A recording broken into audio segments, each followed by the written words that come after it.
Hello dear students, हम लोग आज क्लास 10th का साइंस पोर्शन में चैप्टर 10 शुरू करने जा रहे हैं। इसका नाम है लाइट, रिफ्लेक्शन और रिफ्रैक्शन। बच्चों, ये बहुत ही फंडामेंटल चैप्टर है आपके लिए, क्योंकि इसी को एक एनलार्ज वर्जन में आपको क्लास 12 में सिखाया जाएगा, जहां आपके पास रिफ्लेक्शन रिफ्रैक्शन के साथ साथ और भी बहुत सारे फिनोमेना बताए जाएंगे, जैसे कि डिफ्रैक्शन हो गया, इंटरफेरेंस हो गया, और भी बहुत सारे फिनोमेना जो इस पर इफेक्ट करते हैं। But as per 10th syllabus आपको लाइट को पढ़ना है अच्छे से, उस पर रिफ्लेक्शन कैसे होता है और रिफ्रैक्शन कैसे होता है, हम ये सब बातें करेंगे। फर्स्ट लेक्चर के जो कंटेंट्स हैं वो ये हैं कि अपन लाइट को इंट्रोड्यूस करेंगे, उसकी प्रॉपर्टीज़ के बारे में पढ़ेंगे, then you will study about beam on ray of light, then will discuss plane mirror, फिर रिफ्लेक्शन ऑफ ये लॉ बहुत ही इंपॉर्टेंट है, और कैसे बनती हैं रियल और वर्चुअल इमेज, ये भी अपन देखने वाले हैं आज के लेक्चर में। Okay, so let's start. So सबसे पहले बच्चों, इंट्रोडक्शन में लाइट एक तरह का क्या होता है, एनर्जी होता है। ये बात आप बिल्कुल ध्यान रखें। Light is a form of energy which enables, जो अपन को हेल्प करता है किसी भी ऑब्जेक्ट को देखने में। एंड वो ऑब्जेक्ट या तो एमिट कर रहा होगा या तो क्या कर रहा होगा, लाइट को रिफ्लेक्ट कर रहा होगा। एक सबसे स्टैंडर्ड डेफिनेशन अगर लाइट की हो सकती है तो वो यही है कि लाइट एक क्या है, एनर्जी का फॉर्म है, साथ ही साथ ये हमको हेल्प कर रहा होता है। It enables us to see objects, और वो जो ऑब्जेक्ट होता है वो भी कोई दो तरह की प्रॉपर्टी पे पढ़ना चाहिए, या तो उसके पास खुद का लाइट होगा जो वो एमिट कर रहा होगा, और या तो वो लाइट क्या कर रहा होगा, किसी और से लेकर के रिफ्लेक्ट कर रहा होगा। I teach you with an example and don't worry about it. And second definition is also light is a form of energy, है ना, ये भी एक स्टैंडर्ड डेफिनेशन में काउंट होती है।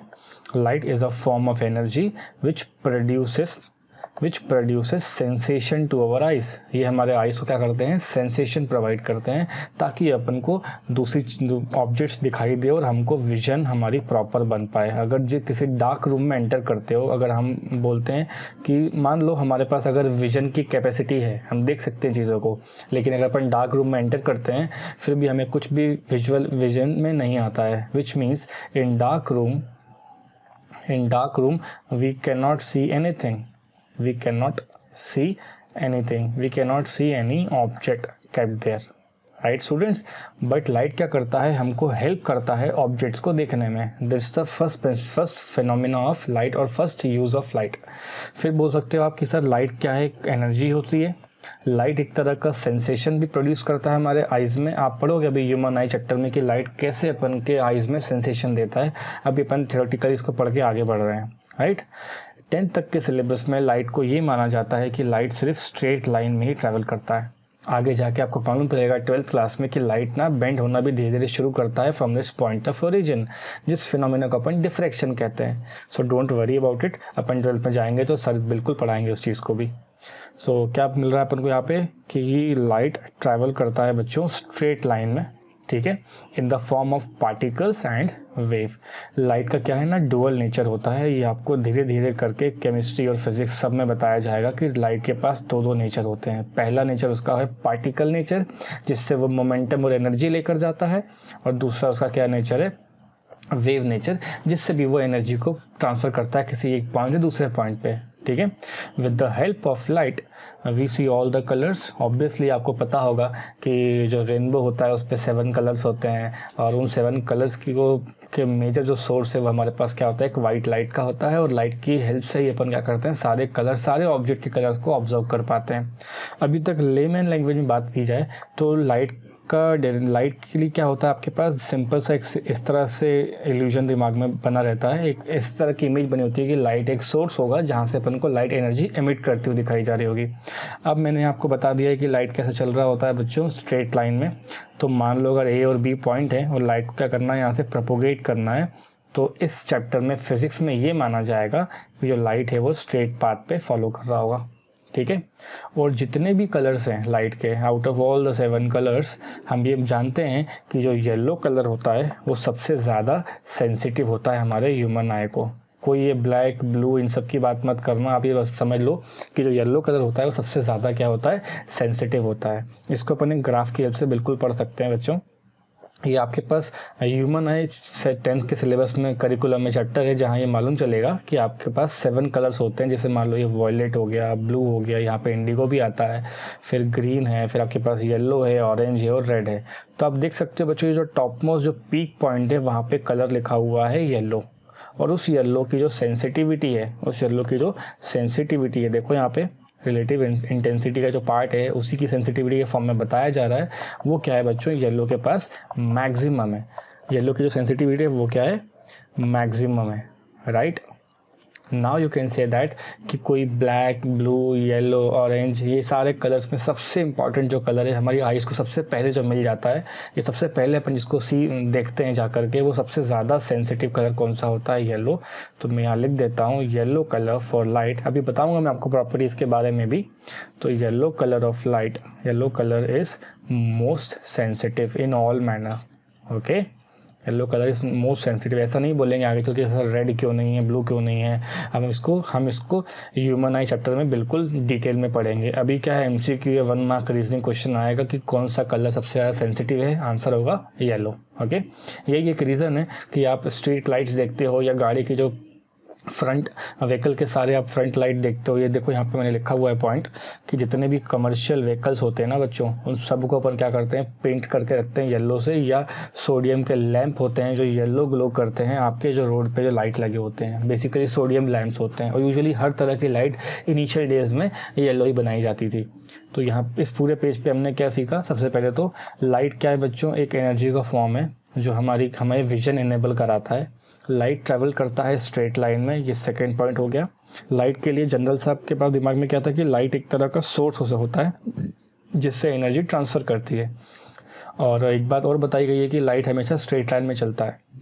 जितने भी कलर्स आप देखते हो सबसे पहले आपकी आईज को येलो कलर दिखाई देगा और वो सबसे ज़्यादा सेंसिटिव होता है। हालांकि हम इतना ऑब्जर्व नहीं करते हैं कि कौन सा कलर पहले कौन सा कलर बाद में आया, बट फिजिक्स में अगर टेक्निकलिटीज़ के फॉर्म में बात की जाए then yellow is the most sensitive colour as per the wavelength diagram and relative intensity receiving at our eyes, right. तो चलो आगे बढ़ते हैं। तो बच्चों नेक्स्ट टॉपिक है प्रॉपर्टीज़ ऑफ लाइट, है ना। लाइट के बारे में अपन कितना और अभी जानना चाहिए हमें, है ना, अपने सिलेबस के according. So light energy propagates और ट्रैवल्स वाया 2 प्रोसेसेस। जनरली अपन लाइट के बारे में जब भी पढ़ने जाते हैं ना बच्चों, तो लाइट को 2 फॉर्मेट में पढ़ाया जाता है और लाइट के 2 बिहेवियर या नेचर बोले जाते हैं। Dual nature of light generally एक चैप्टर पढ़ाया जाएगा आपको 12th में। तो लाइट को ना बच्चों पार्टिकल भी बोलते हैं और लाइट को वेव भी बुलाया जाता है। 2 अलग अलग असम्पशंस लिए गए हैं और दोनों को प्रूव भी करते हैं अपन बाद में, ठीक है। तो लाइट के जो पार्टिकल्स हैं ना, the particles of medium they carry energy from one point two another, that simple.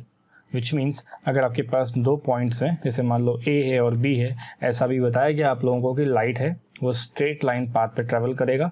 तो यहाँ से यहाँ तक कि क्या कर रहा होगा बच्चों, एनर्जी भी लेकर आ रहा होगा। ये फर्स्ट पॉइंट का मतलब है, ठीक है। सेकेंड पॉइंट कहता है the particles transmit energy to the neighbouring particle in such a way the energy is propagate in terms of wave. ये बहुत ऑब्वियस सा केस है कि अगर आपने कहीं पर भी लाइट एनर्जी को ट्रांसमिट करने को दिया है, जैसे कोई वेव होता है वो अपने एडजेसेंट पार्टिकल्स पे वाइब्रेशन करना शुरू करता है, तो उस हिसाब से भी नेबरिंग पार्टिकल भी क्या करते हैं, नेबरिंग पार्टिकल के पास भी एनर्जी ट्रांसफर होती है बिकॉज ऑफ द वाइब्रेशन। सो यही आपके दोनों जो पॉइंट्स है वो ऊपर बताए गए हैं। 2 तरीके से लाइट ट्रेवल करता है, एक स्ट्रेट पाथ पे जाएगा एक पॉइंट दूसरे पॉइंट पे, और दूसरा ये क्या करेगा, वाइब्रेशन के फॉर्म में एनर्जी भी ट्रांसमिट करता जाएगा। ए से बी तो एनर्जी लेकर जा ही रहा है बच्चों, ये ए से लेकर बी तक तो एनर्जी लेकर जा ही रहा है। थर्ड है it propagates in a straight line, obviously समझा दिया मैंने आप लोगों को। Its velocity in vacuum is maximum. ये बिल्कुल याद रखें कि स्मॉल वाले सी से एक बताया जाता है स्पीड को, और उसी को बोलते हैं प्यारे बच्चों अपन स्पीड ऑफ लाइट, ठीक है। जब भी बुक्स में मैं लिखूं स्मॉल सी, समझ जाइएगा कि वो स्पीड ऑफ लाइट की बात हो रही है। और स्पीड ऑफ लाइट बहुत ही एग्जैक्ट अगर फॉर्म में बताया जाए, 4 पॉइंट को बता रहा हूं मैं कि इसकी एग्जैक्ट वैल्यू मैक्सवेल ने कैलकुलेट करी थी, वो होती है 299792458। डू नॉट वरी, इसको याद नहीं करना है आप लोगों को। ये ऐसा बताया जाता है 3 × 10⁸ मीटर्स पर सेकेंड। इमेजिन करिए कि ये इतनी वैल्यू है ना, कितने में, इन 1 सेकेंड। 1 सेकेंड में लाइट इतने मीटर्स ट्रेवल करती है, राइट। तो इसको ऐसा ही बोल सकते हैं अपन लोग 3 लाख किलोमीटर्स, ठीक है। So I will be writing here 5 zeros और 3 जीरो से मैंने क्या करा, 1 किलोमीटर बना दिया। अब तो आप प्रैक्टिकल समझ के देखो कि लाइट कितना तेज चल रहा होता है, एक्सटेंसिवली फास्ट चलता है। जब तक ये वैल्यू मैक्सवेल ने नहीं निकाल के दी तब तक ये लोग क्या बोलते थे कि लाइट इनफाइनाइट स्पीड पे चलता है। फिर बाद में इसको कैलकुलेट कर लिया गया तो लाइट की स्पीड कितनी निकल के आ रही है, 3 lakh kilometres per second, right. और light does not need material medium to travel. ये सारे 1 मार्क के एमसीक्यू बताए जा रहे हैं बच्चों आप लोगों को। Light does not need material medium to travel, that is the reason. ही क्या करता है, वैक्यूम में भी ट्रैवल करके आता है। इसका मतलब है लाइट जो होता है वो फ्री स्पेस पे भी ट्रैवल कर सकता है। और फिफ्थ पॉइंट का मतलब है कि लाइट एक तरह का नॉन मैकेनिकल वेव है। अभी आप लोगों को बताया जाएगा कि मैकेनिकल वेव का मतलब होता है जिसको मीडियम चाहिए, नॉन मैकेनिकल मतलब होता है जिसको मीडियम नहीं चाहिए। यही एक रीज़न है बच्चों कि इतने बड़े वास्ट सन से जो लाइट होता है वो हमारे अर्थ तक पहुंच जाता है, ठीक है। बीच में क्या है, फ्री स्पेस है। हम बोल सकते हैं कि यहाँ तो सर वैक्यूम होगा फिर भी लाइट मिल रहा है अपन को। मतलब क्या है कि उस मीडियम पे लाइट ट्रैवल कर पाया है। That means light does not require any kind of material medium for its propagation. यहाँ तक का मेरे हिसाब से आप लोगों को बिल्कुल क्लियर होना चाहिए। जो लाइट होती है, मैंने जैसे चैप्टर शुरू करते हुए बताया था आपको कि लाइट रिफ्लेक्शन के अलावा बहुत सारी चीज़ें भी एमिट करती है, बहुत सारी चीज़ें फिनोमेना भी शो करती है। तो वही आपके पास 1.6 में बताया गया, लिखा गया है।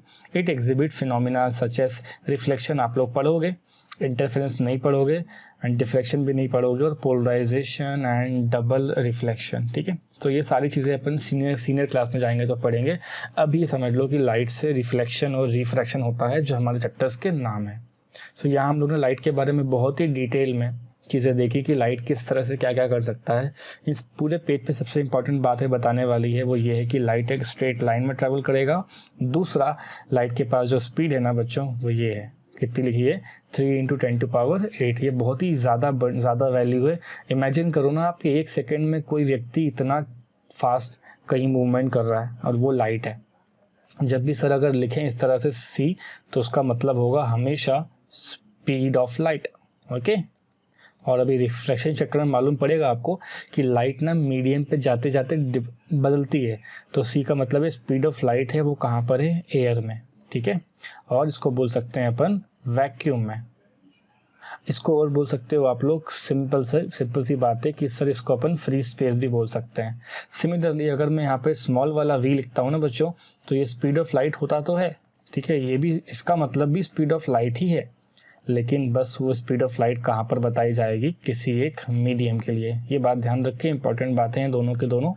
किसी का मतलब क्या होगा, speed of light in air and that is speed of light in medium. चलो आगे बढ़ते हैं अपन। So students, our next topic is ray of light. जैसा आपको बताया गया है कि जो लाइट है वो स्ट्रेट लाइन में ट्रेवल करता है, तो एग्जैक्टली उसी को अपन रे बोलेंगे। The straight line which shows the direction of movement of light is known as ray. तो आगे से मैं ना हमेशा मैं क्या बोलूँगा, लेट अस से अ रे इज ट्रैवलिंग, है ना। तो रे का मतलब क्या है, हमने माना है वहाँ से लाइट रे चल के गया है। लेट से आपके पास पॉइंट ए हो गया, ये पॉइंट क्या हो गया, बी। तो इसी स्ट्रेट लाइन को, या ऐसे स्ट्रेट लाइन बनाया उसमें ये बना दिया, और इसको क्या बोलेंगे अपन, रे, ठीक है। एक बिना एरो के ये रॉन्ग कहलाएगा, ठीक है। हमें पता नहीं किस पॉइंट से किस पॉइंट पे लाइट रे प्रोपोगेट कर रहा है। The arrow denotes the direction of propagation, ठीक है। बीम का मतलब क्या होगा, जब मैं कई सारे रेस एक साथ रख दूं, है ना, द बंच और the bundle of rays, the bunch of rays और the bundle of rays at any point or a position is known as beam of light. So simple to understand. रे क्या होगा बच्चों, एक सिंगल सी स्ट्रेट लाइन होगी, और beam का मतलब क्या होगा, कई सारे रे को मैं साथ में रख दूंगा तो क्या बन जाएगा, बीम। उसमें भी बच्चों आप लोगों को ना बीम टाइप्स के बताए जाते हैं, तो बीम क्या हो जाएगा, ये पैरेलल बीम हो जाएगा, ठीक है। एंड सिमिलरली अगर किसी पॉइंट से बीम दूर जा रहा है ना, देखो ये अपने डायरेक्शन क्या कर रहा है, यहाँ से डाइवर्ट करते जा रहा है ना, तो इस तरह के बीम को अपन क्या बोलेंगे, the beam should be called as diverging beam. ये आगे आके बहुत हेल्पफुल होगा आपको जब आपको मिरर्स पढ़ाए जाएंगे तब, ठीक है। अगर ऐसा लगे आपको कभी कि किसी पॉइंट पे सारे रेज आके मिल रहे हैं, तो क्या बोलोगे, सबके सब वहाँ पे कन्वर्स हो रहे हैं या मिल रहा है, या they are meeting at a point, so you can call them as converging, ठीक है। तो कन्वर्जिंग बीम, राइट स्टूडेंट्स। और ये हो जाएगा diverging beam. So simple to understand. और ये क्या हो जाएगा, पैरेलल बीम।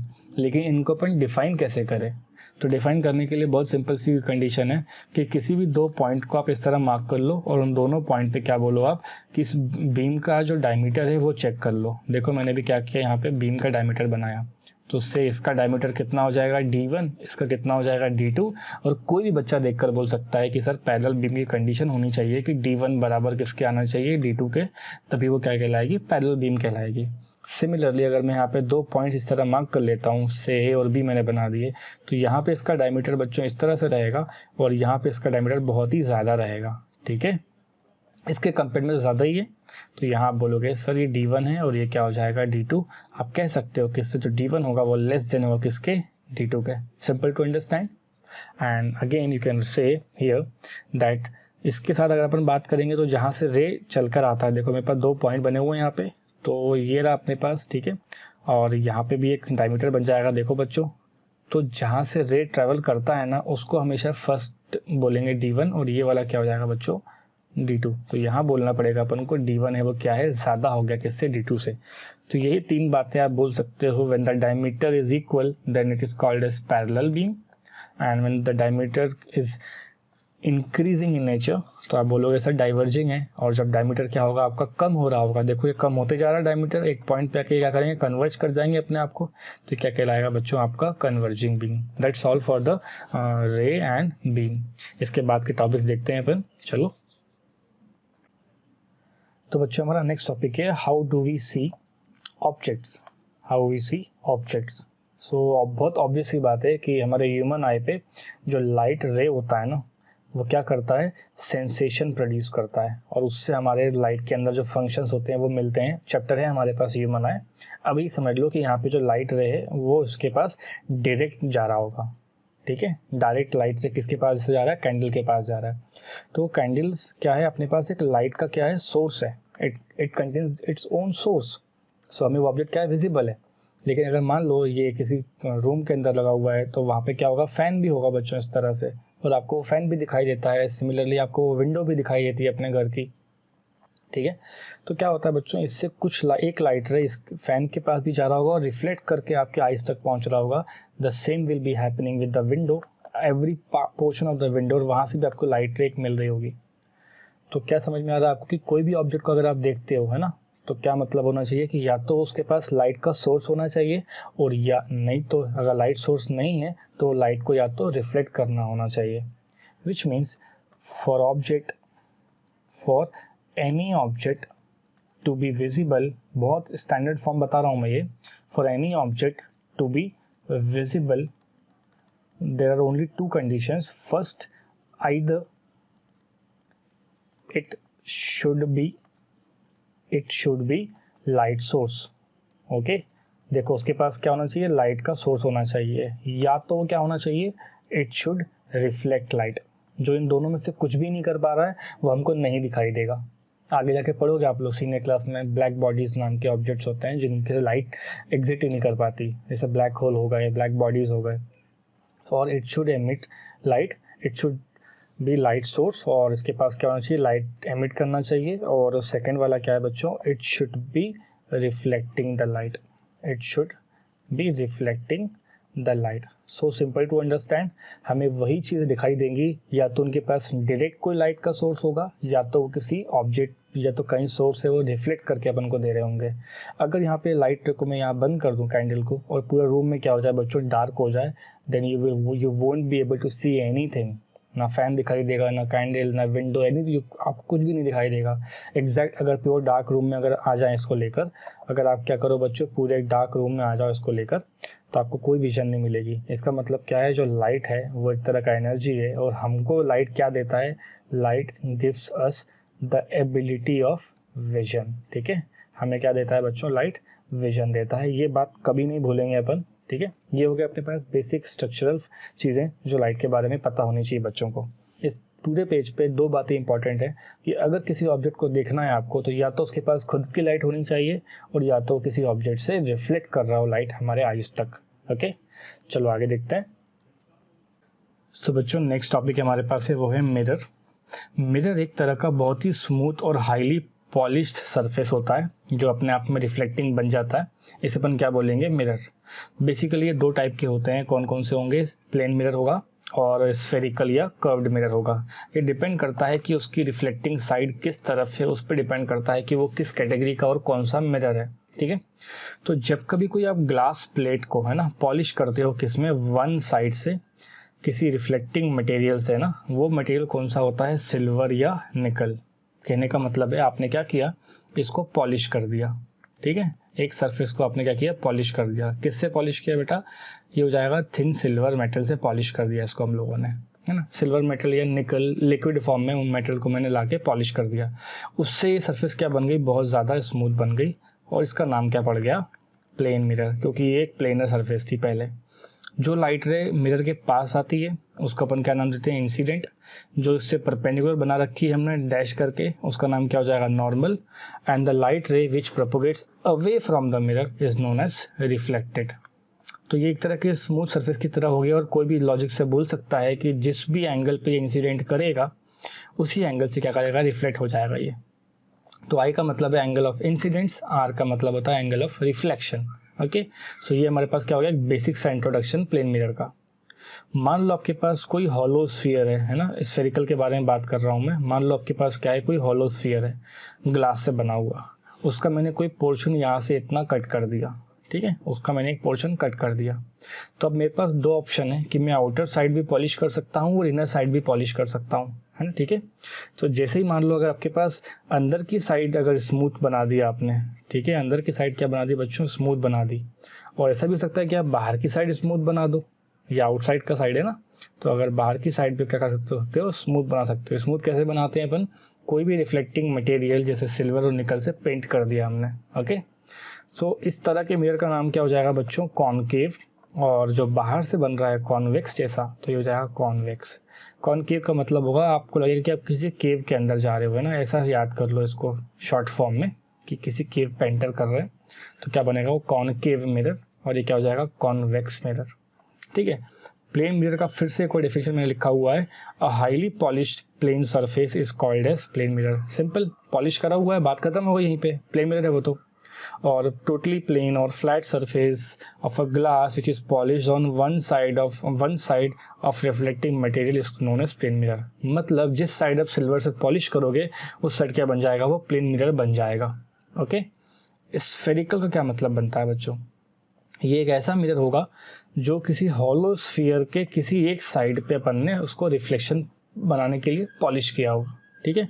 कोई भी साइड के दो कोई भी सरफेस के दो साइड होंगे ना बच्चों, एक ये वाला और एक ये साइड से, ये 1 कर लो, इसको 2 कर लो, ठीक है। इन्हीं दोनों पे अगर मान लो मैंने बाहर साइड पॉलिश, अंदर साइड और पॉलिश करा तो ये बन जाएगा, और बाहर पॉलिश किया तो कॉन्वेक्स बन जाएगा। तो यहाँ लिख भी देता हूँ मैं, ये हो जाएगा आउटर पॉलिश्ड, ठीक है, उसका नाम क्या रखोगे आप लोग, कॉन्वेक्स।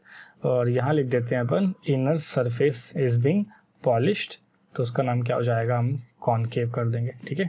सो कोई पूछे what is plane mirror, which means वो ग्लास के सरफेस से बना होगा, प्लेनर होगा और हाईली पॉलिश्ड होगा।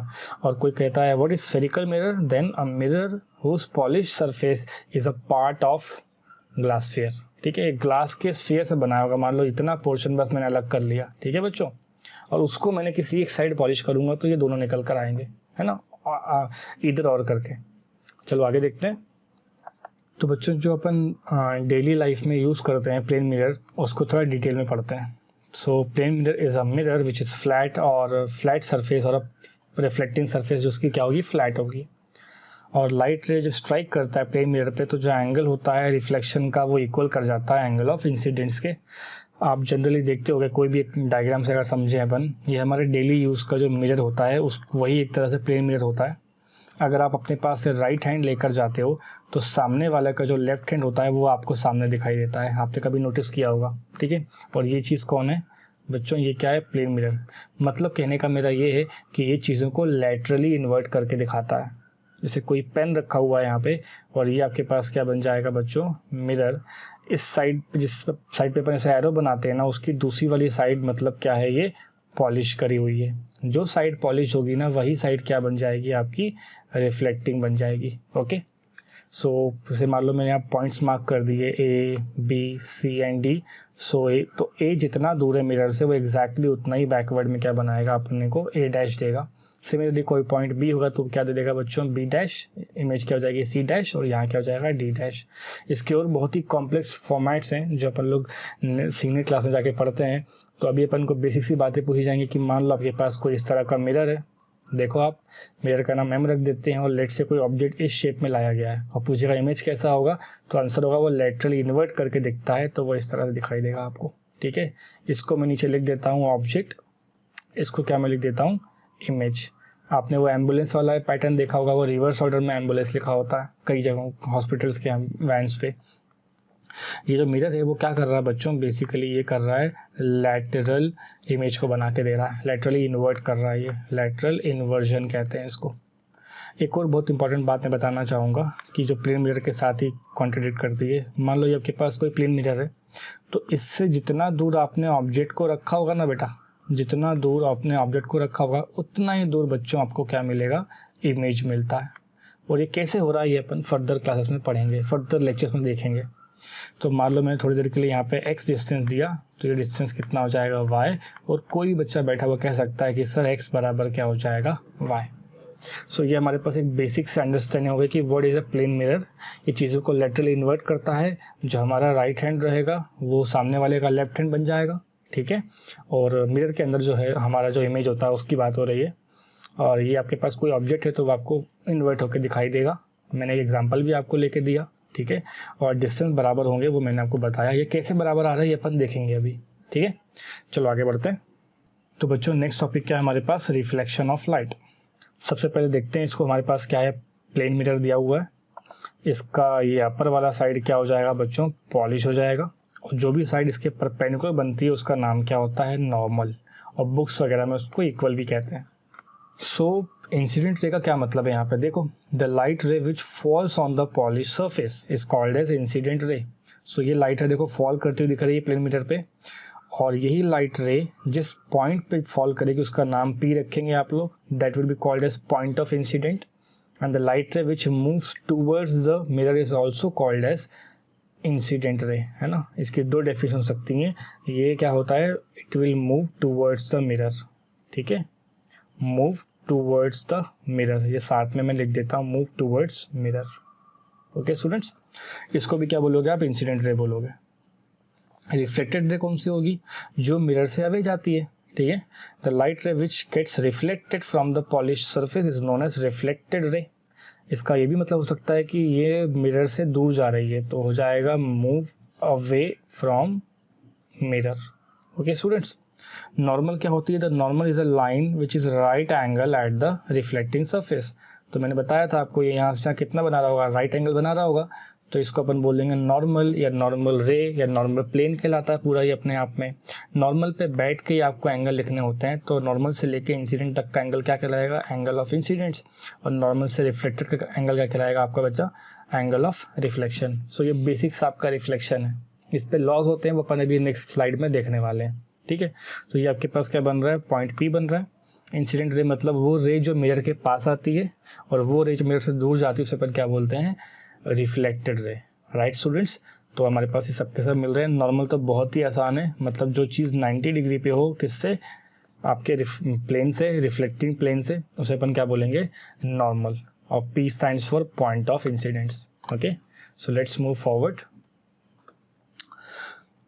सो स्टूडेंट्स, हमारे पास लॉ ऑफ रिफ्लेक्शन स्टडी करना है। सबसे पहला लॉ कहता है कि जो एंगल ऑफ इंसिडेंट्स होगा वो किसके बराबर होगा बच्चों, रिफ्लेक्शन के एंगल के। वो ये इसका ये मतलब है कि आप ये चीज़ बार बार पढ़ते आ रहे हो कि ये साइड क्या कहलाएगी बच्चों, ये पॉलिश हो जाएगी। जो लाइट रे मिरर के पास आ रही होती है उसे अपन इंसिडेंट कहते हैं, और जो मिरर से दूर जा रहा होगा उसको रिफ्लेक्टेड कहते हैं। नॉर्मल का मतलब मैंने बताया था आपको जस्ट मोमेंट बिफोर। तो नॉर्मल से एंगल देखा जाता है, वही एंगल क्या हो जाएगा, एंगल ऑफ इंसिडेंट्स, और नॉर्मल से ही एंगल देखोगे तो एंगल क्या हो जाएगा, रिफ्लेक्टेड। कभी भी ये एंगल मत लेना बेटा, ये वाले एंगल है ना, गलत होते हैं ये। सो एंगल ऑफ इंसिडेंट्स बराबर क्या हो जाएगा, एंगल ऑफ रिफ्लेक्शन, यही कहना चाह रहा है आपका फर्स्ट लॉ। ठीक है, whenever a light ray is made incident on a plane reflecting surface, it reflected back in the same medium। मैं लिख रहा हूँ यहाँ पे वो वाला point, it reflected back in same medium, in same medium. और यहीं से हमारा टॉपिक ये खत्म हो जाएगा। फर्स्ट वाला पॉइंट ही हमारा, the angle of incidence is equal to the angle of reflection. First law of reflection. Second law के बारे में बात करते हैं। अब इसको थोड़ा प्रॉपरली देखो कि ये जो सब दिखा रहे हैं एक लाइन में, ये लाइन थोड़ी बच्चों, ये तो पूरा का पूरा एक मिरर है ना। और मिरर क्या है, एक तरह के ग्लास की प्लेट की तरह होगा, ये तो सीधी सी बात है। तो मान लो मिरर मैंने यहाँ पे रखा हुआ है, ये पूरे ग्लास की प्लेट की तरह यहाँ पे रखा हुआ है, ठीक है। तो ये लॉ कहता है कि जितनी चीज़ें आपने यहाँ बना रखी है ना बेटा, incident ray, normal and the point of incident and also the reflected ray, मैं सबको शेड कर देता हूँ। रिफ्लेक्टेड की बात कर रहा है, ये पॉइंट ऑफ इंसिडेंट को बोल रहा है। नॉर्मल, इंसिडेंट रे, मतलब ऊपर जितनी चीज़ें बना रखी हैं वो सारे के सारे बच्चों एक ही प्लेन पे फॉल करते हैं। तो ये तो आपका मिरर है। इस मिरर पे तो बहुत सारे n number of reflection possible हैं, ठीक है। इस मिरर पे तो n नंबर ऑफ रिफ्लेक्शन क्या है, पॉसिबल है। तो आपने किसी एक ही रिफ्लेक्शन को स्टडी करने का सोचा है ना अभी, उस पॉइंट पे ये बन जाएगा बच्चों आपका नॉर्मल, उस पे इंसिडेंट आ रहा होगा, रिफ्लेक्टेड आ रहा होगा। It's just like opening your book और उसका एक पेज आप ऊपर करके देखोगे तो वो पेज क्या कहलाएगा बच्चों, आपके पास प्लेन कहलाएगा। और उसी प्लेन पे ये सारे लोग बैठे होंगे, ये और ये, which means incident ray, reflected ray, normal and points of incidents. पूरी बुक को पूरा आप ओपन कर दो, टाइटली ओपन कर दो पूरा उसको, और एक पेज को ऊपर उठा के देखो, उस पेज पे सारे लोग बैठे होंगे। और ये आपका कौन सा लॉ बन गया, second law. It says that incident, normal, point of incident and reflected ray, they all are lies on the same plane. Okay students, so let's move forward. एक बहुत ही मिसकन्फ्यूजिंग टॉपिक पढ़ते हैं अपन लोग, जो बच्चे जनरली गलती करते हैं कि जो मिरर पढ़ाए जाते हैं वो जनरली इस डायग्राम को देखकर पढ़ाए जाते हैं। So students many times they मिसटुक this law that कि सर की ये लॉ ऑफ रिफ्लेक्शन है वो खाली प्लेन मिरर पे ही एप्लीकेबल करता है। ऐसा बिल्कुल नहीं है बच्चों। Law of reflection is applicable to both plane and spherical mirror. ये स्फेरिकल मिरर पे भी एप्लीकेबल होगा और प्लेन पे भी होगा। देखो कैसे। इस लॉ का पहला पॉइंट क्या होता है, एंगल आई बराबर क्या होना चाहिए, एंगल आर होना चाहिए। तो यहाँ तो आपको दिख रहा है एंगल आई बराबर एंगल आर है, ये पॉइंट तो क्लियर है। अब ये जो मिरर है वो कौन सा मिरर है बच्चों, इस मिरर का एक सेंटर पॉइंट मान लेते हैं, जिस पॉइंट पे क्या होने वाला है, पॉइंट ऑफ इंसिडेंट पड़ने वाला है। इसकी आउटर सरफेस कैसी है बच्चों, पॉलिश्ड है। और मैंने आपको बताया था ये कौन सा मिरर कहना चाहिए, कॉन्वेक्स मिरर। और जिसका अंदर साइड पॉलिश हो उसे आप क्या नाम दोगे, उसका नाम पड़ जाता है कॉनकेव। आपको लगेगा केव के अंदर जा रहे हो, ठीक है। तो इस पर्टिकुलर पॉइंट पे सबसे पहले टेंजेंट बनेगी ताकि वो इसकी तरह रिजेंबल होने लग जाए, और उस पर फिर क्या बनेगा कि नॉर्मल बनेगा। और फिर सारी कहानी वैसी होगी कि एंगल ऑफ इंसिडेंट होगा, एंगल ऑफ रिफ्लेक्शन होगा, और यहाँ पर भी एंगल आई बराबर क्या हो जाएगा, एंगल आर। मतलब ये लॉ जस्टिफाई हो रहा है। यहाँ वही काम करना है आपको, पहले एक टेंजेंट ड्रॉ होगी, उस टेंजेंट पे नॉर्मल बनेगा। अगेन आप बोलोगे सर एंगल ऑफ इंसिडेंट है और एंगल ऑफ रिफ्लेक्शन है, तो यहाँ पर मैं लिख सकता हूँ angle I must be equaling angle of R. Okay students, तो ये चीज़ पे कभी गलती मत करना। ये मैं कई बार देखता हूँ कि बच्चे ना हमेशा इसी को मानते हैं कि ये सही है। नहीं, वो सब पे लगने वाला है, प्लेन मिरर भी हो और क्या हो, स्फेरिकल मिरर भी हो, ठीक है। चलो आगे देखते हैं। तो बच्चों नेक्स्ट टॉपिक हमारे पास है वो है रियल इमेज और वर्चुअल इमेज को इन डिटेल में पढ़ना। उसके लिए पहले अपन को एक रे डायग्राम की ज़रूरत पड़ने वाली है, वो मैं पहले बनाता हूँ, उसके बाद डिस्कशन में लूँगा इसको, है ना। मान लो ये आपका मिरर एम है। मिरर इस तरह बनाया जाता है बच्चों, एक साइड पे आप इस तरह से शेड करोगे, ठीक है। इसका ये मतलब है कि ये वाली साइड क्या बन जाएगी अपनी, पॉलिश्ड। ओके, ये साइड क्या बन गई हमारी, पॉलिश्ड। मान लो हमारे पास हमने कोई एक पॉइंट ऑब्जेक्ट को इस तरह से यहाँ पर प्लेस करा। So let us assume that point object light का सोर्स माना जाता है। इससे कई सारे लाइट रेज इस तरह बाहर निकल सकते हैं ना, इससे अवे रेडियली आउटवर्ड डायरेक्शन में। बट हमें सिर्फ 2 लाइट रे की नीड होती है, एक इसकी और एक इसकी। द रीज़न मैं आपको बताऊंगा कि 2 लाइट रे से हमारा क्या होता है, कोई पॉइंट मिल सकता है एज पर ज्योमेट्री। तो अगर ये ऑब्जेक्ट है तो ऑब्जेक्ट से क्या होगा एसोसिएट बच्चों, ऑब्जेक्ट से वही होगा ना एसोसिएट जिसको अपन क्या बोलेंगे, इंसिडेंट रे। और ये वो रे होंगी जो मिरर की तरफ चलती हैं, जैसा मैंने आपको बताया था एक स्लाइड पहले, एक पेज पहले, दैट द इंसिडेंट रेज। ये कौन सी रेज हो जाएंगी आपके पास, इंसिडेंट रेज। ओके, इंसिडेंट है ये वाली। अब से सोचो क्या हो रहा होगा, ये एक पॉइंट हो गया और ये भी एक पॉइंट हो गया। बच्चों आपको साफ समझ में आ रहा होगा कि ये जो पॉइंट है, इस पॉइंट पे भी क्या होगा, मिरर की वजह से एक रिफ्लेक्शन पड़ रहा होगा, और यहाँ पर भी क्या होगा, रिफ्लेक्शन। दिस लाइट रे विल रिफ्लेक्टेड बैकवर्ड, इस तरह से हो जाएगी, और ये लाइट रे भी क्या हो जाएगी, इस तरह से रिफ्लेक्ट कर जाएगी बैकवर्ड डायरेक्शन में, ठीक है। अब ये दोनों लाइट रे रिफ्लेक्ट कर चुकी हैं, इसका नाम क्या मैं रख देता हूँ यहाँ पे, reflected ray. Okay, reflected reflected ray. आप देख सकते हो कि ये दोनों कैसी हैं, डाइवर्जिंग है। They will not be going to meet each other, वो कभी मिलने नहीं वाली होंगी किसी से भी। सो आप क्या करना पड़ेगा, इमेज देखने के लिए इन दोनों को ना बैकवर्ड डायरेक्शन में अज्यूम करना पड़ेगा कि they are extended backward imaginary, और यहाँ आके मिल रहे हैं, तो ये क्या बन जाएगा बच्चों, आपका इमेज बन जाएगा। That's how you can say that यहाँ पे ये है नहीं, हमने इसको एक्सटेंड किया है, वर्चुअली एक्सटेंड किया है बच्चों। तो इमेज कौन सा हो जाएगा आपका, वर्चुअल इमेज, मतलब ये वाला वर्चुअल इमेज। इमेज रियल हो सकता है, इमेज वर्चुअल हो सकता है। ओके, सिमिलरली मान लो कोई ऑब्जेक्ट बहुत ही वास्ट है और बहुत ही दूर रखा हुआ है, सिचुएटेड वेरी फार, तो वहाँ से क्या मिल रहा होगा बेटा, एक इंसिडेंट रे पड़ रही होंगी उससे, और यहाँ पर भी एक इंसिडेंट रे इसकी आ रही होंगी इस तरह से। आप बोलोगे सर जो रे मिरर के पास आती है उनका नाम क्या होता है, इंसिडेंट। ओके, इनको पीछे एक्सटेंड करूँगा तो ये तो आपस में मिलने नहीं वाले, ठीक है। और इनके पास रिफ्लेक्शन जब हो जाएगा तो क्या करेंगे, after reflection from this particular and, यहाँ पे क्या होगा, रिफ्लेक्शन हो जाएगा बच्चों। सेम जो यहाँ पे मैंने बताया था आप लोगों को, रिफ्लेक्शन होगा ना अलग अलग, इन दोनों पॉइंट से रिफ्लेक्टेड करने के बाद ये रे रिफ्लेक्शन के बाद यहाँ मिलेंगे।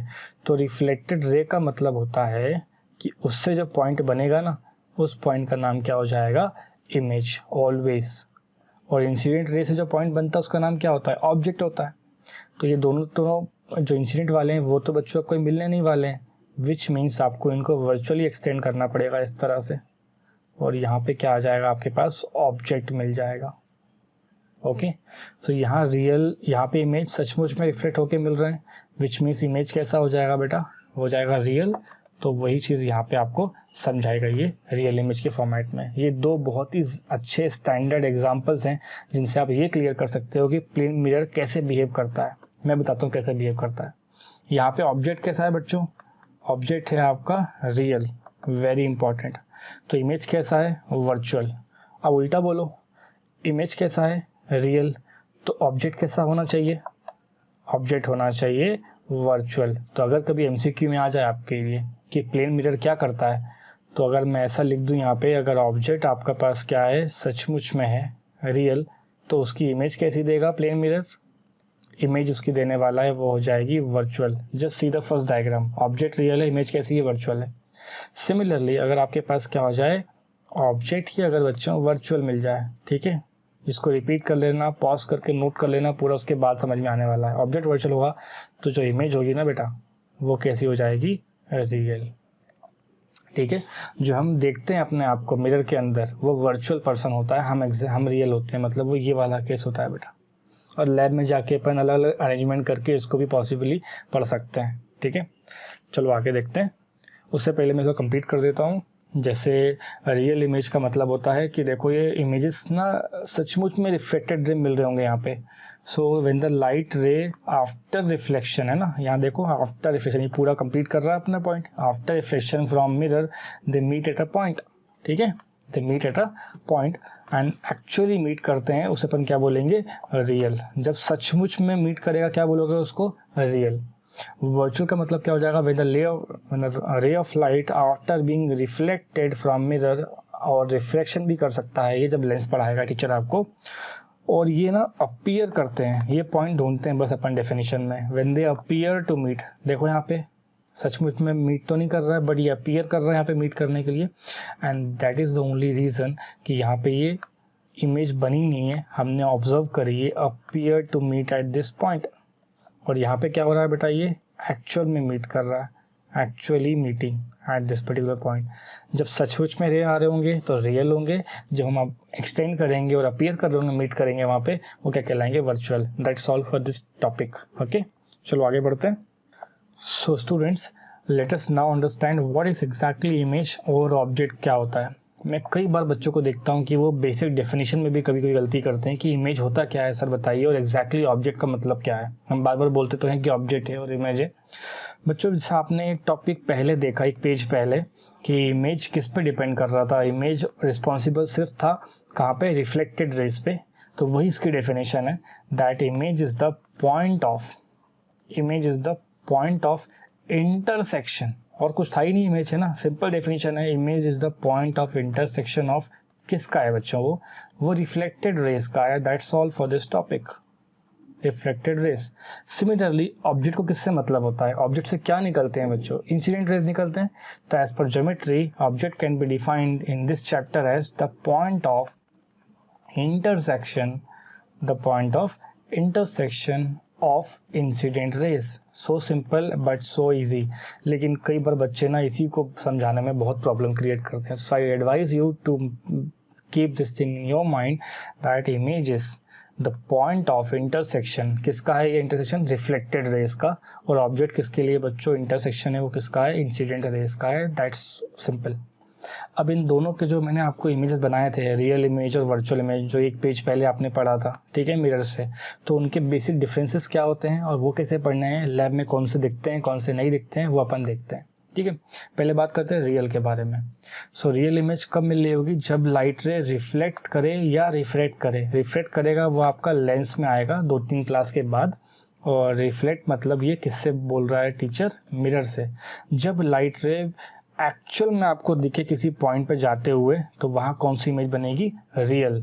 सिमिलरली अगर लाइट रे रिफ्लेक्शन और रिफ्रैक्शन के बाद एक्चुअल में मीट ना कर रही हो, बट हम उसको एक्सटेंड करके काम चलाने के लिए कहीं एक्सटेंड कर रहे हैं और अपीयर कर रहे हैं मीट करने को, तो उसे अपन क्या बोलेंगे, वर्चुअल इमेज। ये सबसे इंपॉर्टेंट और सबसे बेसिक पॉइंट, सबसे इंपॉर्टेंट पॉइंट है बच्चों ये समझने के लिए। एक्चुअल में मीट करेगा तो रियल इमेज है, अपीयर करेगा तो क्या हो जाएगा, वर्चुअल इमेज हो जाएगा। जो चीज़ रियल होगी वो स्क्रीन पे मिल सकती है आपको, मतलब उसको आप किसी स्क्रीन पे दिखा सकते हो। स्क्रीन का मतलब ये है कि एक प्लेन पेपर रहेगा, ठीक है, जो आप लैब में जा करके उस पर इमेजेस को ऑब्जर्व करना शुरू करोगे। तो लैब में जाएंगे तो केवल वही वाले केस पढ़ाए जाएंगे जिन पे रियल इमेज में आंसर आ रहा है। ये ध्यान रखें इस बात का, है ना।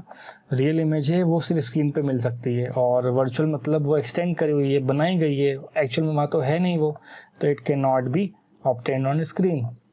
जो इमेज रियल होगी वो अपने आप में कैसी होगी, इन्वर्टेड। याद करो, इन्वर्टेड का मतलब मैं बताता हूँ अभी आपको, कि मान लो अगर आपके पास ऑब्जेक्ट ए और बी इस तरह से मान लो, तो जो इमेज बन रही होगी ना वो इससे उल्टा करके बन रही होगी। ए होगा उसको इन्वर्ट कर दो आप तो वो नीचे आ जाएगा, और बी होगा वो क्या हो जाएगा, बी डैश बना लेगा। और जो इरेक्ट वाला इंसान होगा वो क्या करेगा, जिस डायरेक्शन में आपका ए और बी होगा ना, उसी डायरेक्शन में बच्चों आपका इमेज भी बनेगा, तो उसको बोलेंगे ए डैश और बी डैश। ठीक है, ये हो गया आपने 3 पॉइंट खत्म। और जो रियल इमेज होगी वो हमेशा मिरर के सामने बनती है। आपको पता है अभी एक पेज पहले कि मिरर के सामने ही बन रही थी इमेज, और जो मिरर के पीछे बने मतलब वो इमेज है नहीं। वो कौन सी इमेज है, वर्चुअल इमेज है।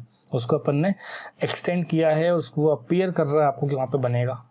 तो जो मिरर के सामने बनेगी वो कौन सी इमेज होगी बच्चों, वो होगी रियल इमेज। ठीक है, और जो पीछे बनेगी वो कौन सी होगी, virtual. So simple to understand this. ठीक है, इसे नोट कर लेंगे अपन पॉज करके वीडियो को, और फिर आगे बढ़ेंगे। ओके, चलो आगे देखते हैं। फिर हमारे पास है कि कितने टाइप के रिफ्लेक्शन हो सकते हैं। बच्चों, रिफ्लेक्शन हर एक सरफेस से पॉसिबल है, लेकिन हम मिरर में केवल अपने आप को इसलिए देख पाते हैं कि मिरर एक एग्जैक्टली फ्लैट, स्मूथ और पॉलिश सरफेस है। जब आप नए नए यूटेंसिल्स परचेस करके लाते हो और कोई ग्लॉसी सरफेस भी देखते हो ना, तो उससे अपन को अपना हल्का हल्का इमेज दिख रहा होता है। बट दैट कैटेगराइजेस, बट बस there are so many examples of types of reflection. जैसे हमारे पास अभी मिल रहा है वो है रेगुलर, और इसको अपन बोलेंगे स्मूथ रिफ्लेक्शन, और एक होता है इर्रेगुलर, जो जनरली आपको डिफ्यूज नाम से पढ़ना है। ठीक है, स्मूथ और डिफ्यूज में क्या फ़र्क है बताता हूँ। स्मूथ एग्जैक्टली आपके कहाँ से हो रहा होगा, प्लेन मिरर से होता है। ठीक है, इसका एक ही मतलब बनता है कि जैसे मान लो ये आपके पास मिरर है और ये आपके पास क्या बन रहे हैं, पैरेलल बीम। आपने क्या किया, इस पर इंसिडेंट करने को लिया, तो ये आपके पास बीम मिल रहे हैं बच्चों। उस जितने पॉइंट्स यहाँ बनेंगे, पॉइंट P1, P2, P3 है ना, इन सब पे एग्जैक्ट सेम एंगल पे क्या करेगा, इंसिडेंट करेगा, और सेम एंगल पे क्या करेगा, रिफ्लेक्ट करेगा। और ये सब क्या बन जाएंगे आपके, अगेन ये पैरेलली रहेंगे बीम के फॉर्म में, रिफ्लेक्टेड रहेंगे। सो जो स्मूथ रिफ्लेक्शन होगा वो ऑब्वियसली किससे होगा, स्मूथ सरफेस से होगा। ठीक है, सो डेफिनेशन क्या बन रही है इसकी, व्हेन द पैरेलल लाइट रे falls on smooth surface like mirror. यहीं खत्म हो गया टॉपिक तो ये। ठीक है, in all the ray of light, है ना, reflected parallel along the definite direction। जिस डायरेक्शन में आए थे एग्जैक्ट उसी के अकॉर्डिंगली वो कहाँ चलेगा, डेफिनेट डायरेक्शन में सारे के सारे चलेगा। This kind of reflection is called as a regular reflection. That's all for this topic. Okay students, मतलब किसी एक डायरेक्शन से आ रहे हो डेफिनेट डायरेक्शन से और किसी एक डिफरेंट डायरेक्शन में चले जाएं सारे के सारे बीम, उसे अपन क्या बोलेंगे, रेगुलर टाइप ऑफ रिफ्लेक्शन। इसका रिवर्स पढ़ते हैं इरेगुलर, और ये क्या हो जाएगा, डिफ्यूज।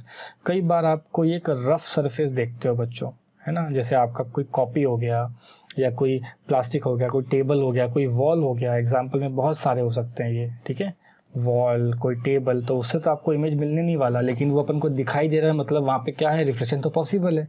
तो आपने क्या किया, पैरेलल बीम को थ्रो तो किया इसके पास, देखो पैरेलल बीम आ रहे हैं, लेकिन इस सब के सब ना कोई भी एक डेफिनेट डायरेक्शन में नहीं पढ़ पा रहे। जैसे मान लो ये पॉइंट कौन सा हो जाएगा, P1, ये क्या हो जाएगा P2, P3, ऐसे करते करते यहाँ पे क्या बन जाएंगे, Pn। तो डेफिनेशन क्या कहती है, व्हेन द पैरेलल लाइट रे false on the rough surface, है ना, कोई पैरेलल लाइट रे रफ सरफेस पे अगर फॉल करती है तो सारे के सारे लाइट रे वो रिफ्लेक्ट कर जाते हैं हर पॉसिबल, हर मुमकिन डायरेक्शन में, है ना। यहाँ लिखा है सर ने कि they reflected back in a definite direction, और यहाँ क्या लिखा है मैंने, all possible directions. So this I guess ये समझ में आ गया होगा आप लोगों को, ये सारे के सारे डायरेक्शन में क्या कर रहा है, रिफ्लेक्ट कर रहा है। सो ये हो गया आपका फर्स्ट ले का रिफ्लेक्शन, ये वाला सेकंड पे जा रहा है, ये हो जाएगा थर्ड, और ये हो जाएगा बच्चों आपका फोर्थ, ये हो जाएगा फिफ्थ और सिक्स। अब देखो ये सारे पॉसिबल डायरेक्शन में क्या जा रहा है, ये रिफ्लेक्शन जा रहा है इसका। और यहाँ कितना था अपने पास, एक डेफिनेट डायरेक्शन था, ठीक है, डेफिनेट। और यहाँ पे क्या लिखूँ मैं, all possible directions, all possible directions, ठीक है। तो इससे अपन समझ सकते हैं रेगुलर रेगुलर के फॉर्म में आ जाए, मान लो 1-2 मार्क में डिफरेंस पूछने को आ जाए तो सीधे सीधा बताना है कि सर रेगुलर वाले में क्या हो जाएगा, डेफिनेट डायरेक्शन है, और यहाँ पे हो जाएंगे all possible directions. Okay students, that's all for this video lecture. अगली क्लास में मैं आप लोगों को कॉन्केव मिरर और कॉन्वेक्स मिरर के बारे में इन डिटेल में बताऊँगा। ओके, चलो फिर।